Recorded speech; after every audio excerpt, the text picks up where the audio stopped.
Uno, due, tre, quattro, cinque, sei. 6. That was Italian, by the way, and this is track 6. This one is all about first and lasting appearances.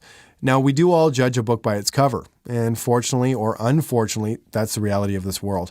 I was recently calling on a dealer group in Michigan. It was in the middle of a long week, in the middle of a long drive, and in the middle of a long snowstorm, and I just could not get into state to do the presentation, and it hurt me. The personal impact you make on a buyer is vital to your success in sales. In fact, a positive impression can even prevent objections from arising.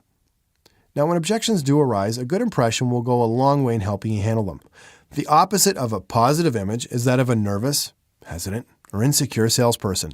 The following elements contribute to a picture of negative behavior, and it's certain to create or magnify objections for you, and perhaps even a few of them might sound familiar. The first one, poor grooming, personal hygiene, or sloppy clothes. The second one, failure to make and maintain crucial eye contact during the meet and greet and or your presentation of prices. The next one, clearing your throat frequently or perhaps squirming in your chair, rubbing your fingers nervously together, or touching your collars and cuffs a little bit too much. Crossing your arms defensively, fumbling around in your desk for, just a second,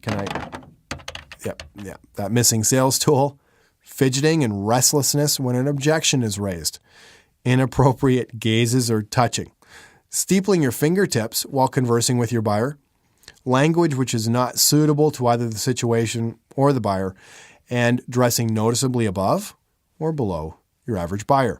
Now, watch how your customer interacts with their surroundings. Mirror their body language and pace of speech, and visualize an image that your customer will feel comfortable with. Amiables want soft, spoken kindness. Expressives enjoy light humor and attention. Analyticals need information, and drivers like to feel in control. Now, since we take in information visually by what we see, audibly by what we hear, kinetically by what we feel and touch, and emotionally how we feel, an interactive approach is always best for you and your buyer. Now remember, judging is a two-way street, so don't pre-qualify your customers' buying motives and hot buttons based on age, sex, situation, or how you or your manufacturer feels the product, quote unquote, should be used. I cringe every time I hear a salesperson use the words, I think, in my opinion, or let me explain this to you, too early in the sale. Well, more statistics for you.